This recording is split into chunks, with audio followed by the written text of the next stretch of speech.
you? I'm good. I just had a delicious dinner.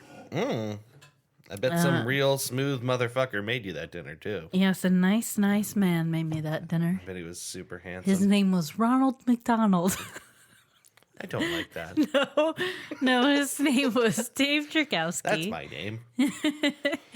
You made me fish. A fish. And broccoli.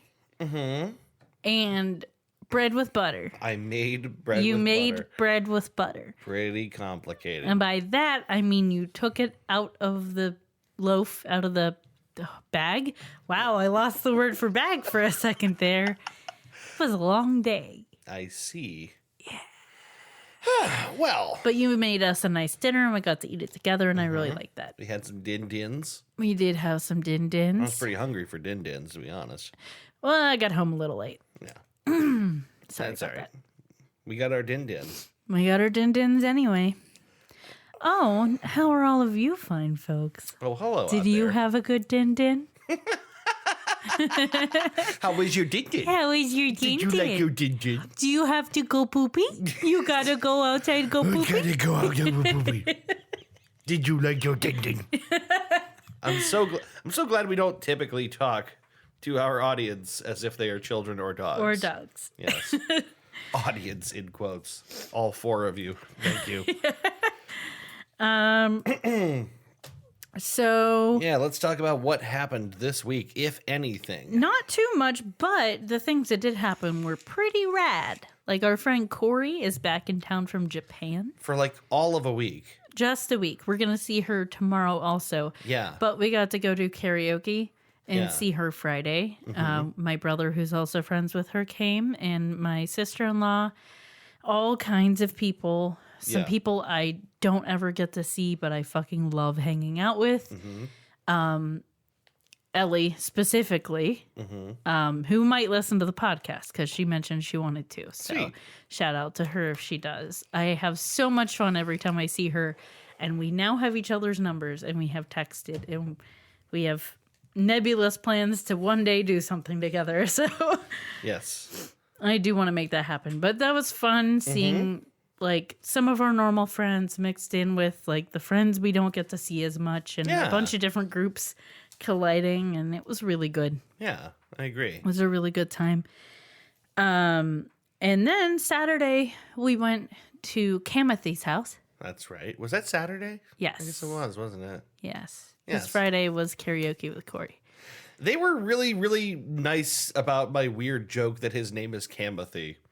Yes. I was waiting. They have for accepted it. I was waiting for someone to be like, it's not funny. You're making fun of something, and I would have to be like, I'm not making fun. I just thought that was silly. Like, The origin of the joke is that his name is Camden, and everyone calls him Cam. And for a moment, I couldn't remember. I knew it wasn't Cameron, but I knew it was short for something. Right. So I was telling you about this, and then I was like, oh shit, I can't think of what it is right now. And without a second's hesitation, you went Kamothy. naturally. And so now his name is Kamothy to us. And I'm sorry that he had to be renamed, but it happened. I'm really glad that they didn't take that as like some kind of mean joke. No, 'cause no. It was just a silly thing. No, that they're went through good my people head. who understand silly. Yeah. Well, you never know until you meet people. True. So they were super cool. Hanging out at their place was super cool. Their other friends are super cool. Yeah, and his brother, and yeah, I had a really good time with them. And a great amount of guacamole was eaten by all. Yes, I had to convince people to eat it. Yeah. There, especially someone was like, well, I'm really picky about guacamole. I don't want to hurt your feelings if I don't like it. I'm like, just eat it. I'm not Yeah. going to have my feelings hurt. You're allowed to say, I don't like this. Yeah, there's no crying over spilled guacamole, you know? Especially when it's spilled inside of someone's head. Yes, and down their gullet. Right. But she did like it. Yeah. Unless she was lying to spare my feelings. But she may have been. She may have You can been. never know. You can never know for sure. And in that case, thank you, because I wouldn't have been able to handle it if he didn't like it. One of my favorite things that they do is they like apparently this happens quite a bit over there. But like they have this live stream of this bar in New Orleans. Oh, yeah. It's like one of these world cam kind of streams. Baby. Nolans. My mistake. Nolans. Anyway, I can't remember the name of the bar. I never knew it. I'm Something sure he like, said it, but I didn't hear it. Cat something. I'm sure if we looked up like karaoke bar Right. Nolans, it'd come up. Right. How do you spell Nolans into Google? New Do you Orleans. still write New Orleans, but in your Yes. head you go Nolans? Yes. Weird. I'm sure if you looked it up, it would be very obvious. Apparently, it's a very famous place. I think all they do is karaoke Yeah. and alcohol. Like it's like an all the time. It's not like a one night of the week. It's like a all the time huge Yeah. karaoke bar. It's kind of like the dueling piano bars, like how that is their thing and that's their shtick, and they like do it every day of the week. Right. That's what this place is with karaoke. And this was just like on all night. The stream was Yeah. on the whole time. Apparently, there are two streams. I think there's one in California and then there's the one in Nolans. Okay. But I don't know if it's the same bar or two different bars that do it, but he watches this all the time. Jason watches this all the time. Yeah. And he just always has it on in the background. I kinda like but it's yeah, it's fun. I mean, there's a lot of fun stuff. Every karaoke bar has like certain things that will probably happen at it. Like the dude that is singing at women that are trying to ignore him, that's a thing. And like he doesn't know, he can't tell that they're all trying to ignore him. Or let me like the guy who like gets really into it and he's good, but his enthusiasm is off-putting somehow. Yeah, so I was like, it's just annoying. Right. Like the fact that he tries so hard is somehow in itself off-putting. So I don't know if you were there for it this night, but when we went to karaoke once, there was this group that came in like part of the way through the night, younger than us. Okay. I mean, they were young people, and every one of them got up and sang one song, and they were all fucking fantastic, like very, very, very good. Yeah. And I'm like, you guys are fucking musical theater people, you Yeah, know, right. like You came from the they're Dana like School of Music or trained something. musicians, like Yeah. you're really good. But they came and they sang one song each, and then they fucking left. Well, why wouldn't they? But I'm like, that's not how this works. No, why? You that's- have to sit through people's shitty songs. That they is don't. the camaraderie They're better of than us. karaoke. They are better than us. I didn't appreciate the ringers coming to my karaoke, goddammit. I, you know what? If they're that good, I wouldn't expect them to stay. Nah, I do. There are rules. There's just the way things are done. What are they gonna sit You there come and, in and you're there for the long haul. You gotta fist bump people who fucking failed. And it's the fun of it. Is it? You take the fun out of it when you're fucking 100% perfect and you're not there for the rest of the night, or at least part of the night. I'll say this: if they show up, they should stay. I guess because you showed At up. least for a couple songs. Right. Don't just show up, wait until you finish your stuff and you know you were fucking fantastic, and then I'll leave Yeah. as soon as the last one's done. I'm like, what's the fun in that? Like, it's Yeah. half that you get to sing and half that you get to watch your friends and other people sing, sometimes well and sometimes badly. I have seen so many delightful performances at karaoke. Yes. Of just, especially when it's not going well. Yeah. Definitely when it's not going well. My brother Gary, you like paused weirdly. I know. I'm trying to figure out whether I should tell stories or not, but I think I'm just going to skip them. Okay. Yeah. You're welcome to. Yeah. My brother Gary used to run a karaoke night at a dive bar in Youngstown. Yeah. And the premise of it was called Crappyoke. Yeah. And if two It was people over at Nyabingi. The Nyabingi. if two people chose the same song, they had a crap off, which is to say they both did the song one after the other, Yeah. and whoever did it worst won, basically. So yeah, That's nice. It's like Crappyoke. it's like the Gong Show or something. It's like Yeah. a celebration of failure. yeah. I It like was that. weird. I only got to go a couple times because I was only like 18 or 19 at the time he was doing that, and then the bar closed, and then it burned down. Yeah. Right. Or it burned down and then it closed, something like that. Hmm. So, moving on. Do we have anything else? It's been You're a really. building a computer. I am building a computer, and I can't wait. I talked about this a little bit on the Dude Cast last night. In fact, it ended up being the main topic of the episode was you tell me games to play, because I am building a beefy rig, which I am super excited about. Beefy McLarge huge. Yeah, well, yeah. It's going to be beef McLarge huge. It's going to be super chunk. I just... Yeah, it reminds me of that Facebook group I'm in. This cat is chunky.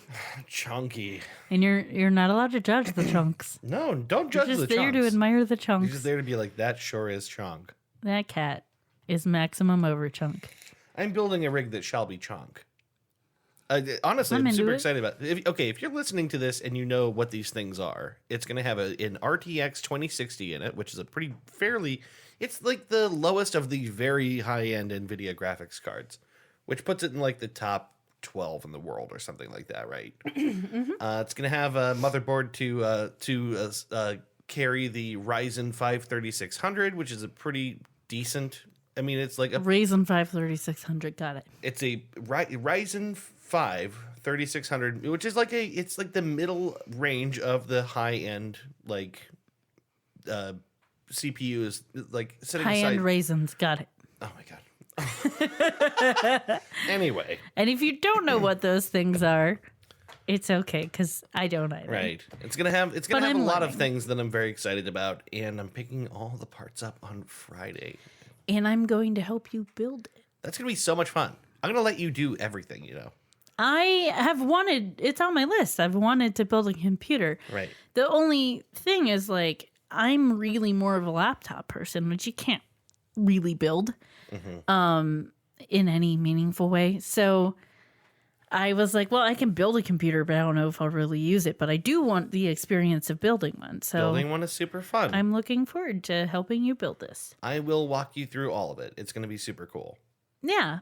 And so basically, I think Friday we're going to stay in and do that. Yeah, more or less. I'm very excited about this. I haven't done this in a long time. The last time I set up a PC was with Ben, when Ben set up his PC. Oh, yeah, that's right. And that was super fun and also like harrowing. Like we forgot something very small, and the machine wouldn't like boot to post or whatever. Like it wouldn't turn on essentially. Oh. And we were shitting it. Like what did we do? No. Like we basically almost like raged out on it. I can't remember what we did wrong. It was something very simple.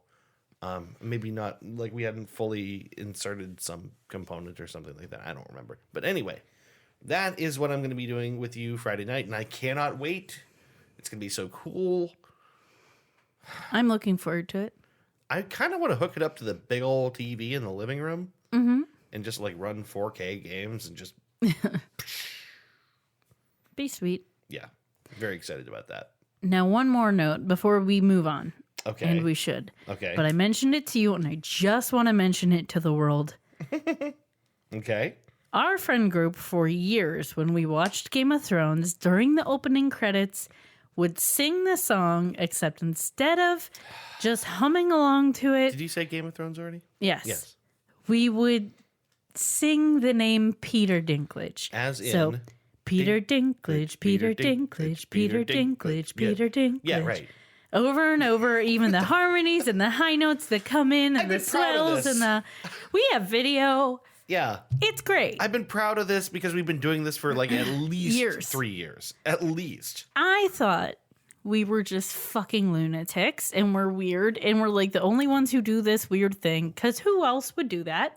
Well, we are weird. But it's like... We still are weird. Right. Yes, we are. But like, it seems like such a niche thing that like we just started doing on a lark and like we just kept doing. Yeah. Because everyone thought it was funny and we were into it. Which it is, objectively. Yes. But I had no idea that anyone else in the world who is not directly tied to our friend group did this until today. When I was listening, I will make you listen to it. I was listening to the Oh No, Ross and Carrie podcast, one of their latest episodes.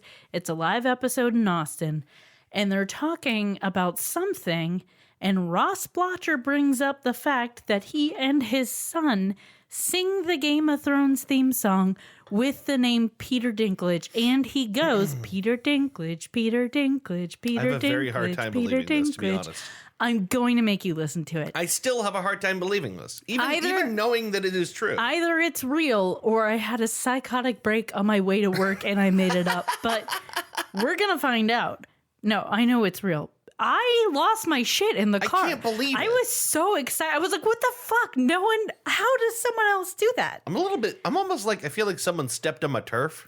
No. I'm not sure I'm cool I with don't this. feel that way. I do. I feel like a bond, like kindred spirits. No, I feel defensive. But I mean, it makes sense. Peter Dinklage is it's the right syllables and it's got good, Yeah. Consonants and. Sure. But like also, why would anyone else aside from us make this show entirely about this one man? Oh, no, I take it back. He is fantastic. He is the show. He's that good. God damn Yeah. it. He's so good. Dinklage, he's so good. God damn it. So I just wanted to share that with the world. I'm a little bit miffed. Nah, I'm not miffed. Yeah. I just feel bad when someone takes what I perceive to be our thing. They didn't take anything. No, no one did. It just feels that way. Baby, we have plenty of other weird inside jokes that no one else would get or understand or duplicate. I know. But that one felt really special. Our group has become very insular and weird, and it just keeps becoming more so. Yeah. But you know what? None of that matters anymore. Yeah, fuck it. Set it aside. We're not friends with any of them anymore as of this moment. It doesn't matter. No, I mean that whole, you know what I mean. That doesn't matter anymore. Oh, okay. I take it. Because instead of talking about that, I think it's time we play a game. A game? A brand spanking new game I devised just A new seconds game? ago. It's called Trues and Fnews. Truths and Fnoots. That actually sounds familiar. Does it? Yeah. It's not. But you say it's new? I just invented it just now. Oh, and I believe you. Yeah. Trues and It's kind of a dumb name, though. It sure is. Trues and Fnews. Trues and Fnews is a game, a brand new game. It is cunning edge. It is a game. Well, tell me how to play it. Trues and Fnews, that game, that news game, the game I just invented right now is a classic game that just started. So it's an instant classic. A future classic. An instant classic. In which I present to you 3 stories. 2 of these stories are false stories. 1 of these stories is a true story. You have to determine from those stories which of those stories is a true story, the trues, or the false story, the news. Well, I get it. Well, great. From that description, totally. That felt like the fastest I've That's ever the said fastest you've ever done it. that. Blah, blah, blah, blah, blah, blah. Yeah. Not bad. Yeah, it's pretty good. All right, I am ready. Are you ready? Yes. All right. Story number 1. The meteor. Blah, blah, blah. Now I can't even just read normal words. Okay. You can only go at that high speed. Yes. The meteor. Oh my God. Baby. Meteorologist Society of North America has officially advised members and their stations. Yes, Missna. Continue. Yes, I will. The Meteorologists Society of North America has officially advised members and their stations against putting smiley faces on the sunny day symbol, finding that it demeans the profession. Sunny day symbol? Yeah, like when it's going to be a sunny day, and then there's a smile on the sun. Okay. Yeah, it demeans the profession. Okay. Number 2, McDonald's new paper straws, which have arrived to phase out environmentally unfriendly plastic straws, are actually not recyclable, and McDonald's recommends you just throw them away. Number 3, a Lithuanian atheist who managed to acquire a retired Pope-mobile was arrested for driving around town with a megaphone shouting that there is no God. Jeez. I want to recap. And a recap you shall have. All right. Number 1, the Meteorologists Society of North America has officially advised members and their stations against putting smiley faces on the sunny day symbol, finding that it demeans the profession. Number 2, McDonald's new paper straws, which have arrived to basically phase out environmentally unfriendly plastic straws, are actually not recyclable, and McDonald's recommends that you just throw them away. All right. Number 3, a Lithuanian atheist who managed to acquire a retired Pope-mobile was arrested for driving around town with a megaphone shouting that there is no God. All right. All right. Hold on. I'm sorry. Dead air. I'm trying to write my Dead air. stuff. Dead air. All right. Okay. Meteorologists. Okay. Meteorologists. I got it. I got it. Why can't I say that? Meteorologists. Meteorologists. Meaty or ologists. Thanks. You got it. That helps. Misna are stick in the mud curmudgeons. That's my first one. Stick in the mud curmudgeons? Yes. Wow. Yes. That's a good one. Don't put a smiley face on this young symbol. It's demeaning. It lowers all I'll of them. demean them. I think I did. I called them stick in the mud curmudgeons. You definitely demeaned them. They deserved it. Okay. His second headline, McDonald's fucking it all up once again. That's never Third, good. Popethist on the go. Popethist? Because he's an atheist in a Pope mobile. But that makes it sound like he's he believes only in the Pope. I stand by it. Do you? Yeah, I came up with it in 5 seconds while I was saying dead air. All right, So we'll litigate this some other time, but okay. we'll table it until our anniversary when we're Sure. doing the rest of the With litigation. the lawyers and all that. Yes. Right. I don't know. I don't think it's number one. You don't think it's number one? No. Okay. I feel like the McDonald's one could be true. I also feel like the last one could be true. What is he going around saying again? That there is no God. Oh God, I want that to be true. In a Pope mobile. Yeah, like I really want that to be true. A bulletproof But I've been Pope-mobile. burned by you before. Hold on. Wascally wabbit that I am. I'm gonna say that the last one is the true one. Okay. The guy in the Pope mobile saying that there is no God. It's just like some great poetic justice, and it seems like something someone might do. I think if like as an atheist, I would love to get my hands on one of those Pope-mobiles. Right. Especially if it just turned up weirdly on like Lithuanian eBay. Yeah. Like, yes, please. Unfortunately, that is not the true story. Isn't the McDonald's one? Is the McDonald's one? Both were likely. Yes. The McDonald's one was very likely. The McDonald's one is like boring dystopia stuff. Have you ever heard of boring dystopia? Like there's a subreddit dedicated to this, which is just like the dystopian future that isn't even interesting in how bad it is. Right? Yeah. This is a perfect example of like the largest distributor of plastic straws in the world can't nail the recyclable thing, so it's still garbage. Yeah. That's boring dystopia. Yeah. A number one. Yeah, I'm not surprised. But yeah, that's the truth. There's a fucking reason it up for it. There's a reason once for it again. too. The thing is, the paper is too thick, and because of that, it makes it very hard for them to actually break it down and do the recycling process on But it. to do it too much thinner, you can't really use it. Probably, but the thing is, there are existing paper straws that are fully recyclable. That like other people figured this out. True. What happened ultimately, I think, is that McDonald's found those straws to be too cheap feeling for them, or something like that. They didn't like the consistency of like an actually recyclable straw, so they made something a little bit more robust that actually doesn't serve its initial purpose, which makes so much sense. But anyway, that's a true story. They started making the paper straws with plastic. Yeah. And then you couldn't recycle them. Yeah. Okay. Well, I think it's time for a little break. I think we'll take a break. And when we get back, we will do the main segment for this episode, which I already know what it is. I don't usually know what it is, but I'm not going to tell them. Don't. My lips are sealed.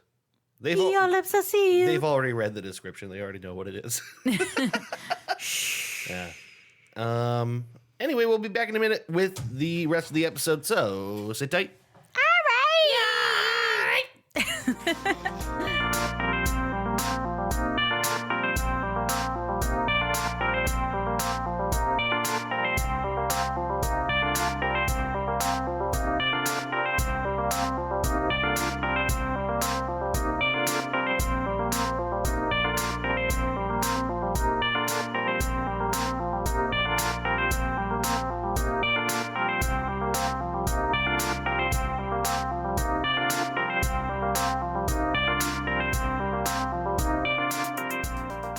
Abruzzi. And a burrito. Abruzza. And a burrito. Abruzzi. They're gonna go, fucking moron. Fucking moron! It's a little bit by David Cross. You know what? That was so good. I have to show this to everybody at some point. Man, we hadn't watched that in a while until we watched it the other day. But it had been years. Who were we showing that to who hadn't seen it? I forget. I feel like it might have been Dan. I feel like it was Dan also. Yeah, you know why I feel like it was Dan? I feel like as I was showing it to them, I was like, this is a person who will appreciate this. Yeah. And Dan feels like the dude who will definitely appreciate that. Yeah. Anyway, we are back. It is main segment time on this show. Yeah. How you want to do this? I know how I want to do this. All right. It's all up to you here. You know, baby. Yeah. Especially in this day and age, it seems people can't agree about anything. Oh my God, you're so wrong. People can't agree about anything, baby, except for this one thing. Okay. Fruitcake is the goddamn worst. Yeah, this is a thing that's like, it's not even questioned. It's just like it's a well-accepted joke. Yeah. Everyone bashes fruitcake. It might be more of a thing from when we were younger. I'm not sure. There's a more of like a 90s feel to that. Part of the origin of this. Sure. Johnny Carson. Oh. He famously joked, "The worst gift is fruitcake. There's only one fruitcake in the entire world, and people keep sending it to each other." That's a great joke. Which is a joke I've heard, but I didn't know it specifically came from him. That's I've just heard it repeated. It's bouncing around everywhere. It's the same fruitcake. And the thing is, and we'll get into this later, but I mean, there's truth to the fact that fruitcake can last a very long time because of what it's made out of and how it's made. So, possibly not wrong. Yeah. So what is fruitcake anyway? So the topic is fruitcake, guys. Yeah, we're talking about fruitcake, which, by the way, incredibly interesting topic. How did you arrive at this? I forget. I think someone suggested part of this topic. Okay. Or I came across it and was like, that's weird. Okay. And when I looked into that specific thing, it was interesting, but there wasn't enough to just talk about that. So I decided to delve into the history of fruitcake, which is brilliant. Surprisingly interesting. I would have never arrived at this. No one dies. Oh, great. And no one dies. No one ever dies. No dolphins drown themselves. Yeah. Yeah. It's a pretty good one. So let's dive in. Okay. So fruitcake is a cake traditionally made with candied or dried fruits, nuts, spices, and it's sometimes soaked in spirits, often rum, sherry, something like that. Yeah. It can be iced or it might not be iced. Now, they're well preserved due to large amounts of sugar and sometimes alcohol. Okay. So that's why this whole, like, it never goes bad, it's around forever thing, because it doesn't, like because it really lasts of what a very it's long made time. of. And that was the reason that it became popular, because and it's been around for such a long time, because with the ingredients they had, you could preserve it, and they didn't have refrigeration, so you didn't have to keep it cold to preserve it. Do you have a rough timeline on when it started? Getting into that. Cool. The origins and history section is now. Oh, wow. So I asked at just the right time. you did. Great segue. In ancient Rome, the recipe is from, it says 2,000 years ago? I'm sorry. Ancient fucking Rome? Ancient Rome. I beg your pardon? Yeah, this has been around forever. It is fascinating. So they used pomegranate seeds, pine nuts, raisins, and a cake made of barley mash. This is fruitcake spelled Frvit. What? C-A-K-E, right? Yes. Right. And then, let's get to the Middle Ages. Okay. Fruitcakes were very popular. They were made using honey, preserved fruit, and spices. Okay. In the 18th century Europe, fruitcakes were made with butter and sugar, but then it was banned. Whoa! Holy shit. It was banned because that's just too tasty. I'm sorry, that's clearly not why it was banned. No, that is why it was banned. I It's beg too your tasty. pardon? It's too rich. You cannot just be making things with butter and sugar. Wait, like it was too decadent? Like it was actually too Yes. pleasurable? And also, these might be like resources that are more limited that might play part of it. But, Okay. you know, 18th century in America, Europe? we're kind of spoiled. Yeah. In America, we're kind of spoiled because, you know, in a best case scenario, religion is not tied to our government. But throughout history, a lot of conflicts, a lot of governance, it was all very strongly tied to religion. And that's kind of what happened with the fruitcake is people were like, no, you're enjoying this too much. You need to suffer. Well, it feels kind of Puritan to me. Like it feels like that's actually an idea that's really welcome in like early America, like really early America. Catholicism Yeah. is kind of that way. So Constantly denying pleasure, even Yes. if that pleasure is a cake. So in the 19th century, it became a popular wedding cake. There are variations all over the world. I want to specifically talk about the German variation or a couple of the German variations because it's a very rich history and it's very interesting and gets into this whole religion part of it. Okay. So in Germany, their traditional fruitcake is called Stollen, Stollen. That sounds familiar. I think I've seen a Stollen at Aldi around the holidays, maybe? Yeah, you probably did. So it's made of nuts, spices, dried and candied fruits, and it's coated with powdered sugar or sometimes icing. I mean, most of these are they follow that script, you know? Sure. It's kind of a traditional German bread, popular around Christmas time specifically. Originally, it was made of flour, oats, and water. It was tasteless and hard. They weren't allowed to use butter, only oil, because it was often made during Advent time, which is a time of fasting. Right. Oil was hard to get, especially in Saxony, where this was like popular. Yeah. And they had to make it from like turnips themselves. Like they didn't have other ways to get it. They had to make oil from turnips. Okay. And so the Prince Elector Ernst and his brother, the Duke of Albrecht, wrote to the Pope in Rome, petitioning them, like, can we please use butter? It's easier for us to get. It makes for more edible bread, and we just can't keep up with it with the oil. Like, we have to make it out of turnips. It's not working. And We're they're in begging- Germany. They're begging the Pope about this, did you say? Yes, they write to the Pope, Okay. and they ask him if they can use butter instead of using oil. Dear Pope. Dear Pope, no more turnip oil, please. Thank you. Turnip oil. So in 1450, Pope Nicholas V denied their first appeal. 5 popes died before finally in 1490, which doesn't seem that long. A lot of popes dying all over the place. In 1490, Pope Innocent the Eighth, Okay. he sent a letter, which is now known as the butter letter. This story's so great. This is insane. To the prince, Prince Ernst, and he granted the use of butter without having to pay a fine, but only for the Prince Elector and his family. Now, others could use butter if they annually paid 1/20th of a gulden, which Gulden, to support the building of the Freiburg-Minster. It's Freiburg-Minster.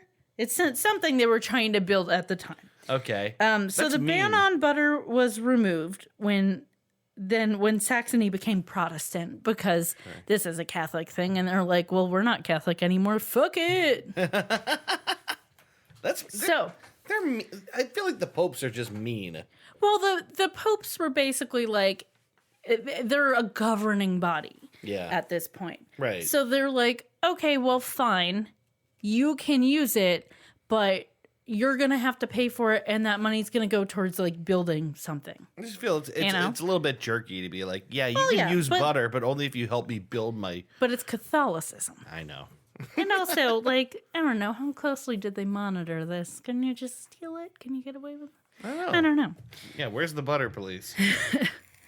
Butter police. There's got to be a good name for that. Arrest this man. The cream cops. The dairy deputies. Oh, that's nice. The no. God, how many words for butter are there? All right. So, the sherbet sheriffs. The milk fat bobbies. That's Bobbies. That's my new band name. All right. The Milk Fat Bobbies. We're a doo-wop group. Yeah. All right, I'll have to write that down. Milk Fat Bobbies. Anyway.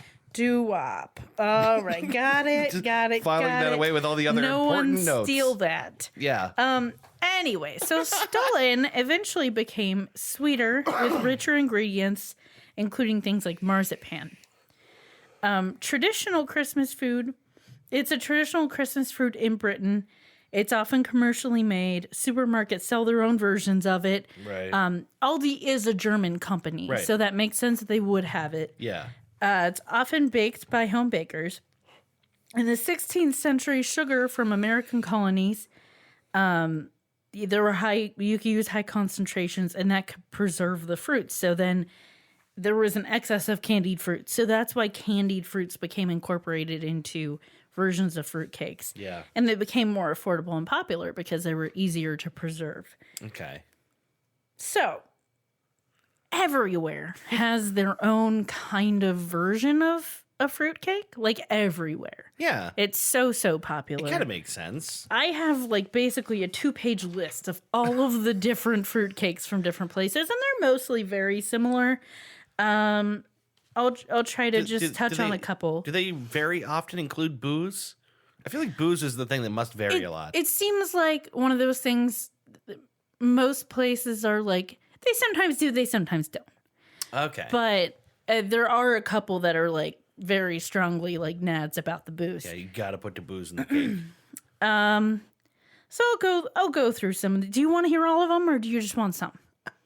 There's a bunch. I want to hear whatever you think is interesting and worth telling me. All right. I'll rattle through some of them and I'll slow down for the ones that are more interesting. Okay. Australia has one. They eat it year round. It's basic, no icing, no condiments. You Okay. can get it in retail establishments. Okay. The Bahamas, theirs is made with rum. Would be. Yeah, I get it. It's just like the standard cake and ingredients with rum. Bulgaria, theirs is called keks, K-E-K-S. It's homemade. It's made year round using flour, butter, cooking oil, milk, yeast, yogurt, eggs, cocoa, walnuts, raisins, made in a bundt pan. And then they have an Easter version specifically they call koznak. Oh, so the regular fruitcake is like not even specifically a Christmas thing, but they do have an Easter fruitcake that's special. It's probably more popular around Christmas, but it's kind of a year-round thing. But the did you say it's koznak is specifically Easter. Kazanak? Kozunak.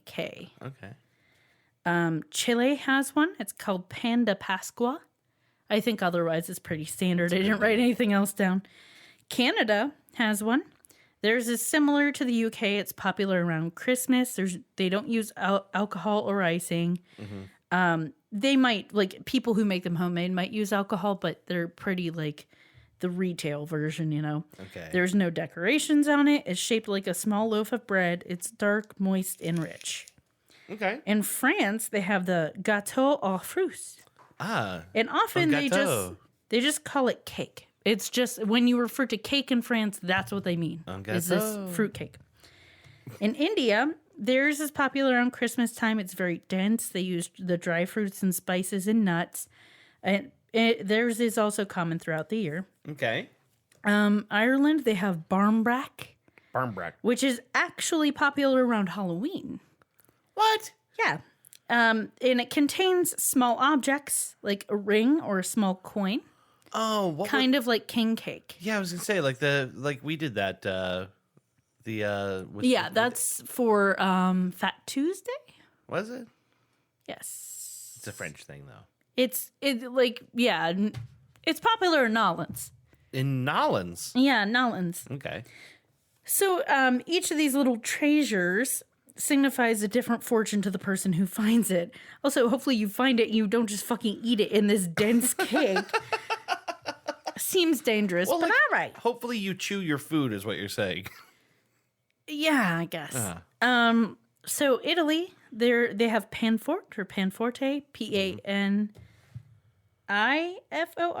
My writing got out of hand.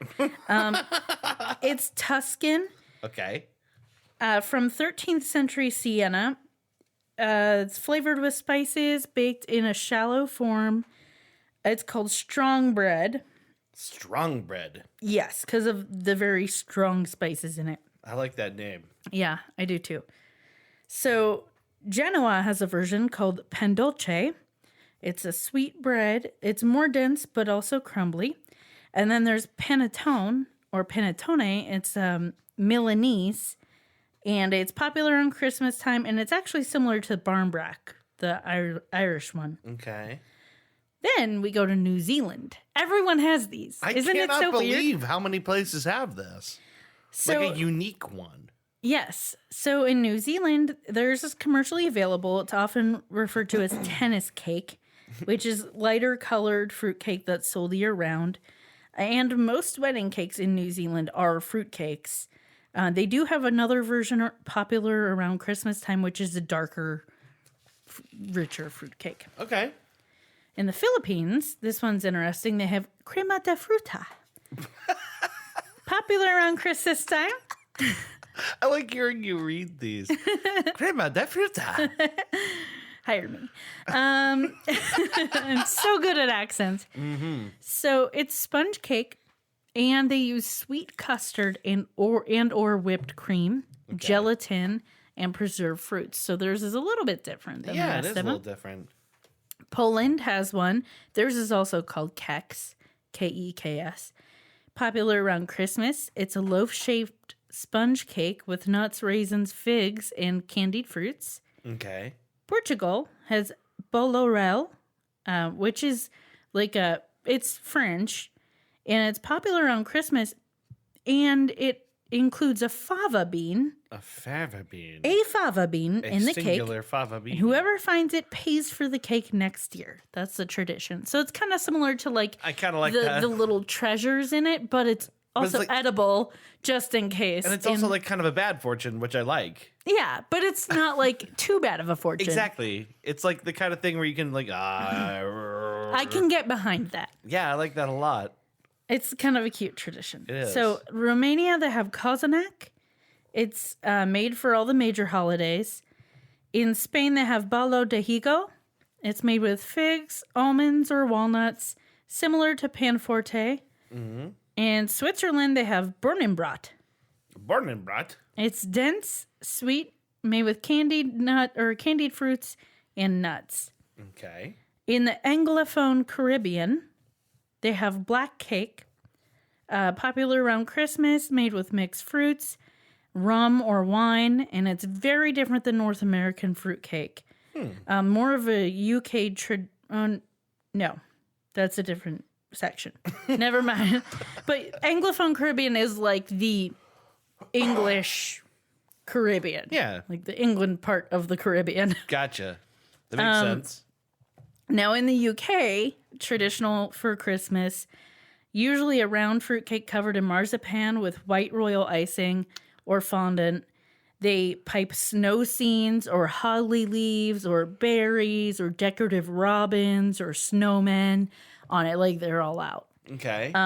They often use this kind of cake for weddings, too. Mm-hmm. In Yorkshire, they serve it with cheese.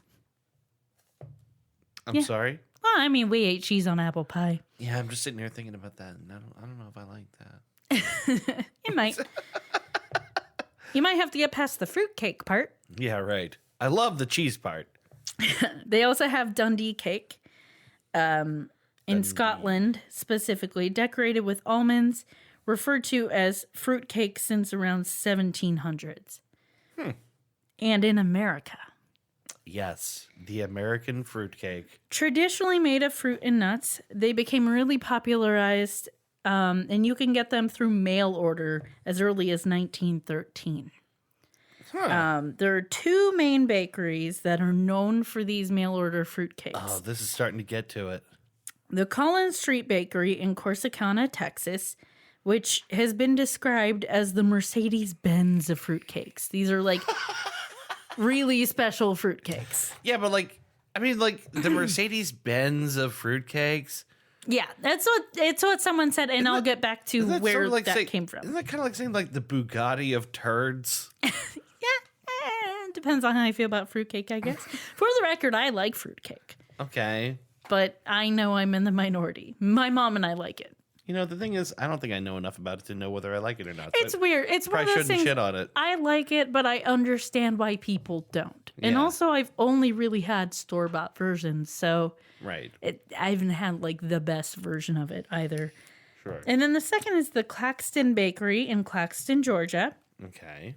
Both places are southern, Yeah, both. In the so they South. have inexpensive access to large quantities of nuts, which makes know what I'm this talking about. makes it easier Okay. for them to mass produce. And it's also where the origin of the phrase "nuttiest fruitcake" comes from, Oh, which was coined in 1935. that's interesting. These were sold in catalogs, and often they were used as a fundraiser for charities, like the kind of fundraisers we had as kids, where Right. you have like different foods in a catalog. They do that with fruitcakes. Yeah, like something that's on its like base level, kind of inexpensive. Yeah. So you can sell it at a premium and raise money for something else. Yeah. I get that. So they're mass produced, so they have no alcohol in them. Boo. But traditionally, they would use brandy and be covered in powdered sugar in the United States. Okay.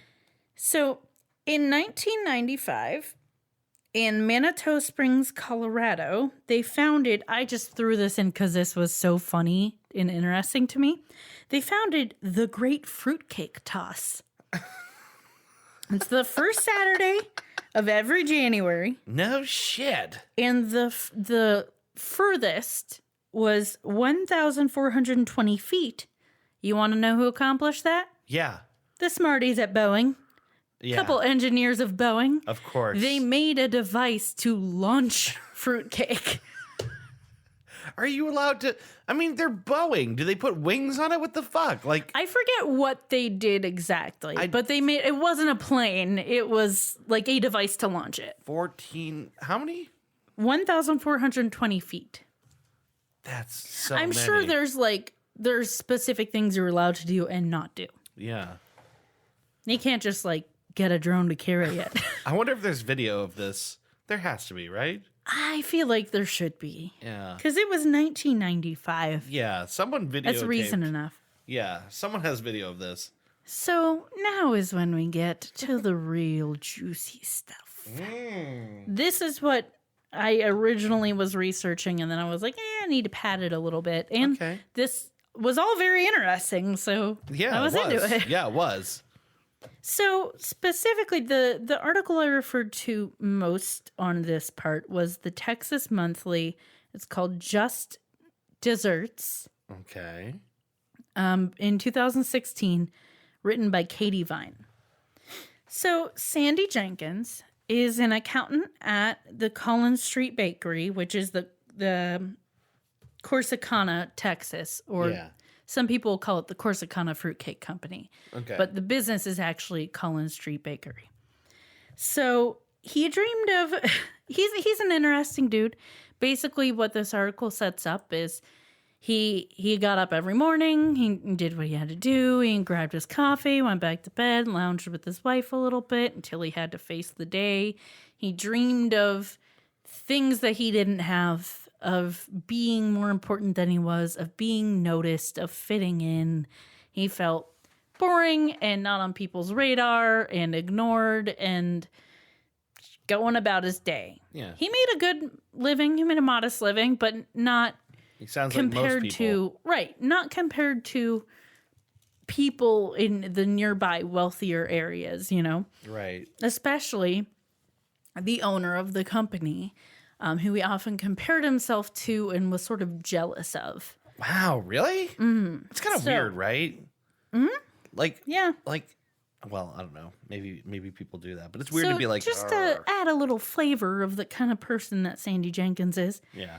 he dreamed of becoming the director of a funeral home, not because he was obsessed with death or anything like that, but because he appreciated the sharp outfits, the rich backdrop, the immaculate black cars, the eloquence, and the reverent tones. Okay, that's very interesting. That's a very specific personality. So he was 10 years shy of retiring. I just threw this in because someone described him as having the personality of an aged basset hound.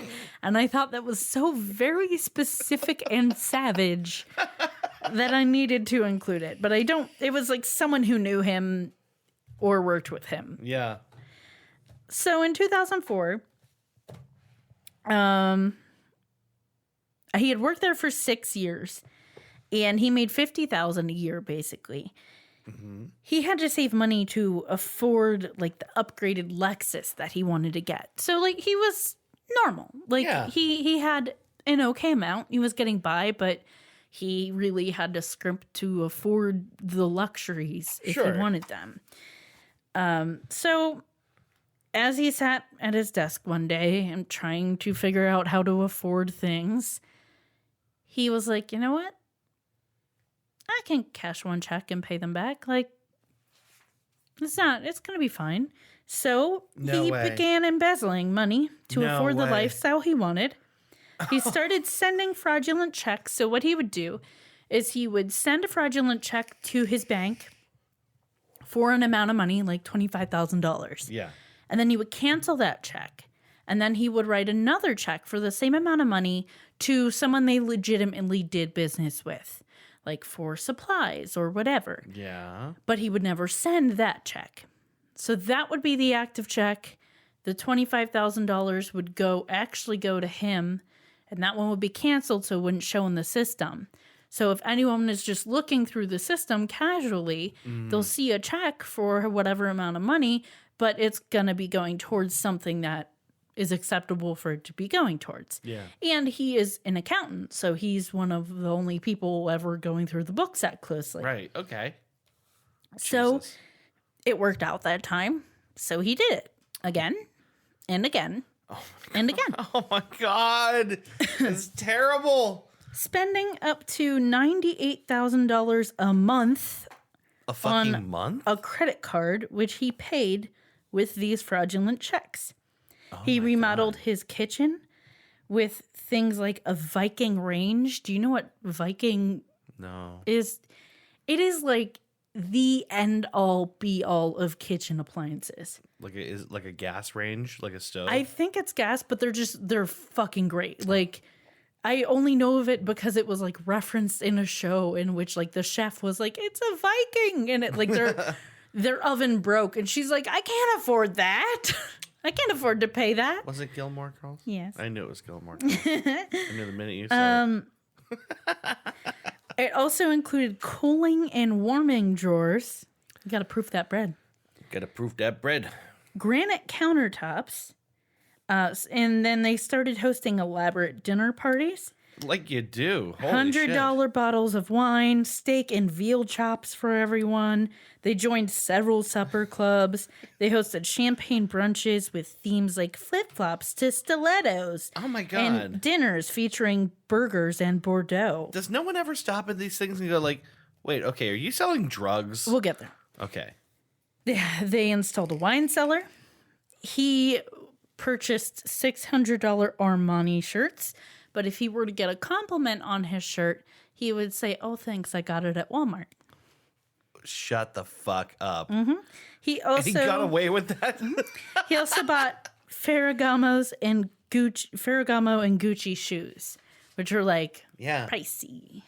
Anything Gucci is inherently pricey. It's all I know Gucci. that. He wanted all of the watches. He had a thing for watches. Oh my God. In one trip, he bought 5 Rolexes. This is in December 2006. Do you want to guess how much these 5 watches were? He spent this in one trip. Oh my God. Each or total? Just total for all 5. $70,000. How much? $70,000. Little less than that. Okay, I don't know. $52,765.75, which was approximately his annual salary. That's fucking bananas. That's so crazy. He and his wife had a personal shopper at Neiman Marcus. Eventually, they kind of stopped going as much because she ran out of things to sell them. No. They bought a second home in Man. Santa Fe for $658,000. It's a 4-bedroom adobe house. They flew their friends there to hang out with them on a chartered jet. They also went to Aspen, Napa, and Martha's Vineyard. In the year after writing the first check, Sandy took 43 private flights for approximately $500,000. In the following years, he did more of the same. How did... Okay. I just don't know how people don't notice this. Like, that's crazy. We'll get there. So, actually, once again, really good segue because that's where I'm at now. Okay. And I wrote, suspicious? Yeah, it's super...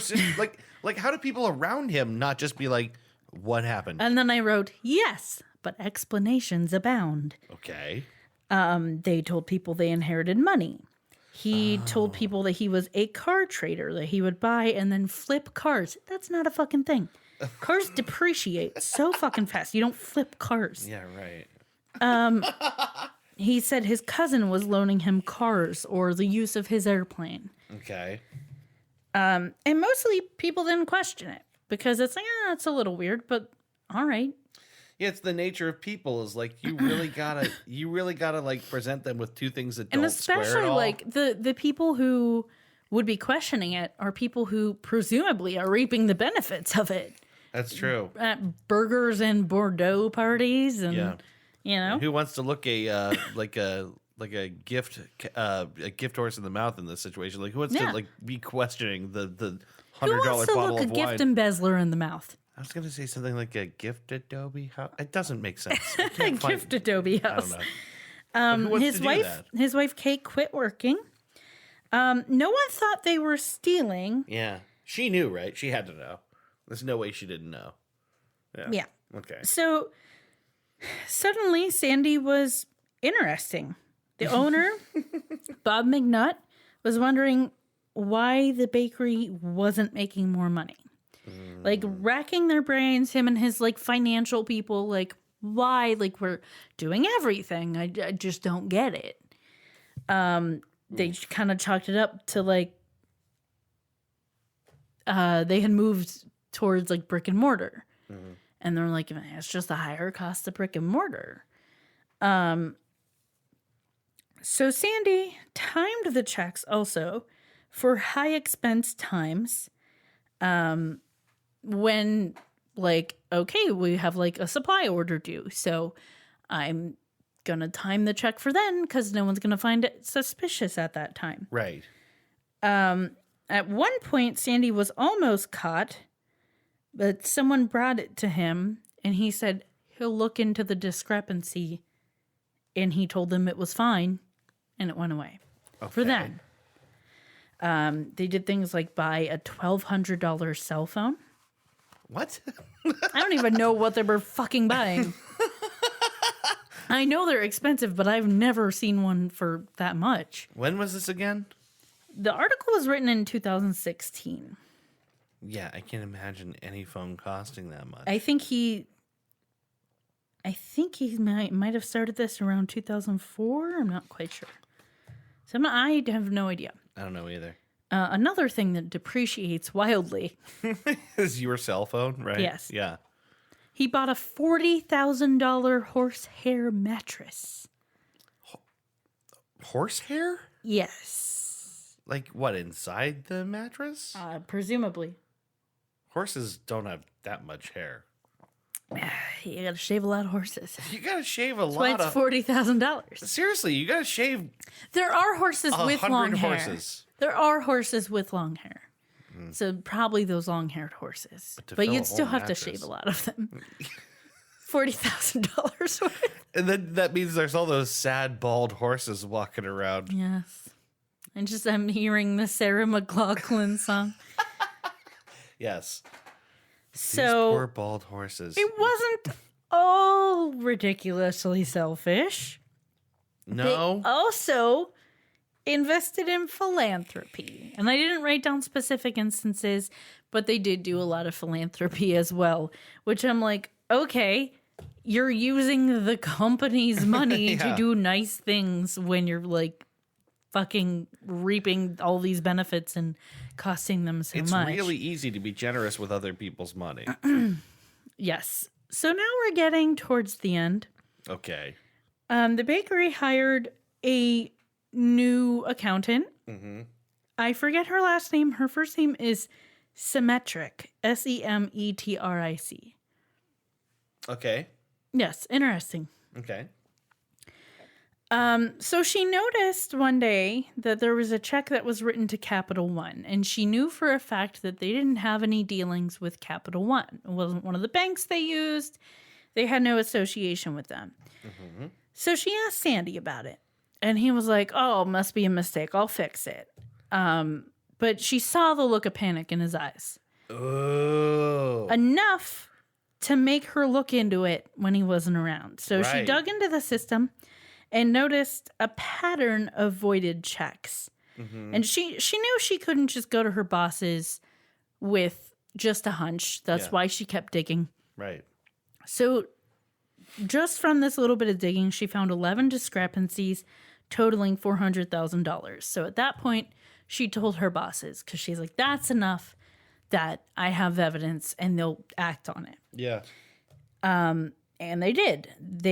She showed it to them, and his boss, the owner, Bob McNutt, was told by one of the other, higher ups, like, hey, look at this. We just found his embezzling money. Wow. Like, we found what's happening. Totally and- $400,000? Those discrepancies. Those were just the ones that she found initially. Okay. And Bob McNutt's response was, that explains a lot. Yeah. It would. Like, that explains why suddenly he's taking private jet trips. And at one point, he had, mentioned one of these trips to Bob McNutt and went out of his way to explain that, he, was borrowing the plane from his cousin or something. And Bob McNutt was like, why the fuck do I care? Yeah, why are you explaining this to me? Yeah, but it all came together. It all made sense. Yeah. So Sandy did this on 900 occasions, totaling $114,342.04 in cash and $16,649,786.91 in checks. Shut the hell up. So this goes down. They find him out. He goes home. He packs up his valuables, and they go to his daughter's house in Austin to store them. They then go to their place in Santa Fe. Yeah. On July 24th, 2013, the FBI comes and basically raids their house. He had went and hid some of his valuables, buried them at Lady Bird Lake. Okay. And eventually the FBI found those too. So that's basically the story. $16 million. And that's how you make millions on Fruitcake. Okay, the crazier thing to me, now that I have all that Is in that front the of me, company had enough money that they didn't miss $16 million is that for a years? fruitcake company was like, Dude, they things make are bank. a little off. They make bank. They were wondering why they weren't profiting as much as they should, but eventually it would have brought them down. How much fruitcake must they sell? Enough that they didn't miss $16 million, but this was over the course of years. Sure. But still, I was looking at the list of the things they bought and how much they spent. I'm like, that adds up really fucking quick. Yeah, right. Because I saw the first number, I saw the $114,342, and I was like, there's no way he bought a $40,000 horsehair mattress. Right, there's that's gotta be almost more half than of that. And then I read the second part, and I was like, oh, okay, well that adds up. So this guy's definitely in jail, right? Yes. And will probably never get out, right? Probably not. And his wife also, I think she got lesser charges. Yeah, Basically, she's a co-conspirator, though, without a doubt. Yeah, I think her line was something along the lines of like, well, I didn't know. I just didn't really question it. And it's like, well, I bet you knew. Yeah, I feel like any prosecutor worth their salt would be like, there is absolutely no way Yeah. that you thought all those things you told people. Yeah. Um, Yeah, so that's their story. over $16 million in That is the theft. story of Sandy and Kay Jenkins. God, it's really incredible. Like, so Sandy must have been the accountant. It was one on of the some main level. accountants, and it strikes me as a fairly small company, even though it does good business. It seems like it's Right. almost family run. Like Yeah. it was passed down to Bob, and then the business side of it, that's not the manufacturing side, seems pretty tight. It's, you know what's really hard to think about is how greedy you gotta be if you manage to pull money out of thin air and then you take $16 million worth. Like, how greedy do you have to be? He might never have been caught. If it weren't for symmetric. Yeah, if it weren't for symmetric and if it weren't for what is essentially like a huge volume, right? Yeah. Because it gave them enough to If tug he had on. just done it the one time, Yeah, probably would never have been caught. just been happy Those enough with that charges would have Lexus. been so buried over the course of years, Yeah. and like no one would have caught it. Like, there is something to getting out while you're ahead. Oh, I didn't mention. So what he did first Yeah. was he drained their like petty funds account.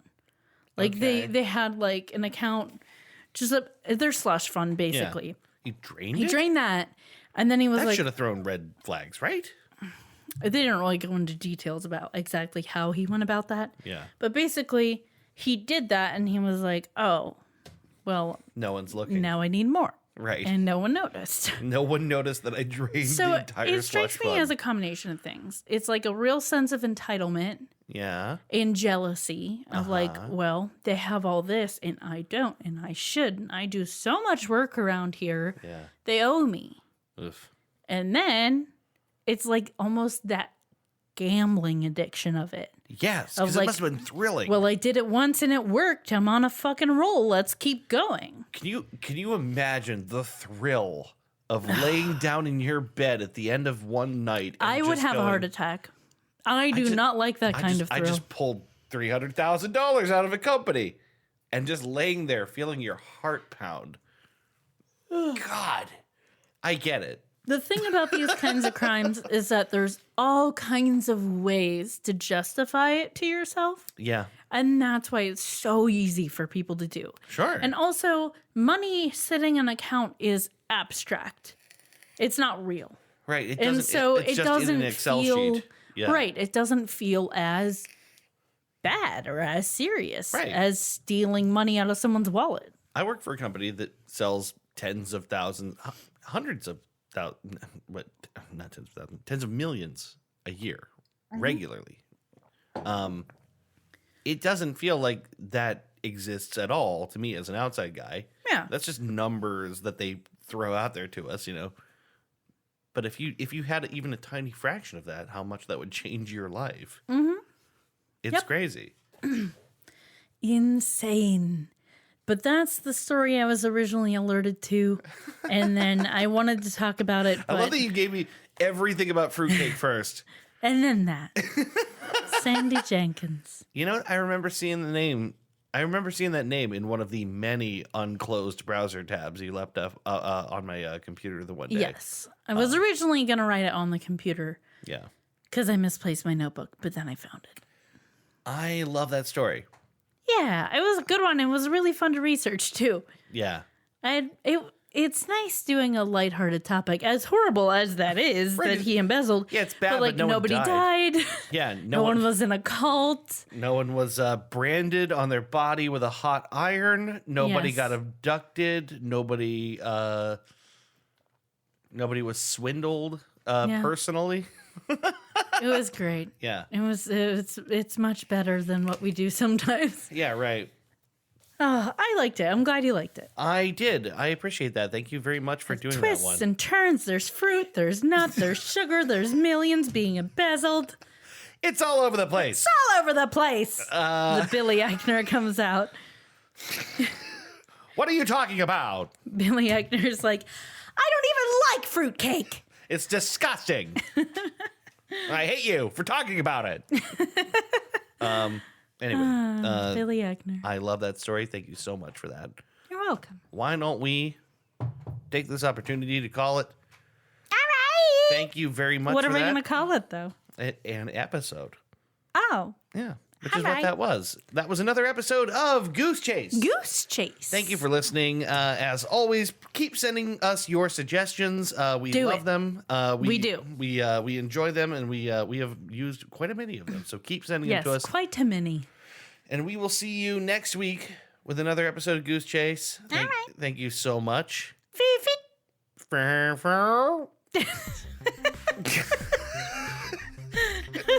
No, not that.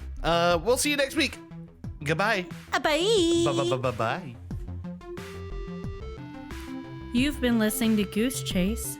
We are Goose Chase Podcast on Facebook and Twitter. On Twitter, our handle is @GooseChasePod, and our website is www.goosechasepodcast.com. If you have any topics you'd like us to research, please email us at goosechasepodcast@gmail.com. If you like what we do on the show, please rate and review us on iTunes and Google Play. Want to go on a goose chase? Ooh, yes.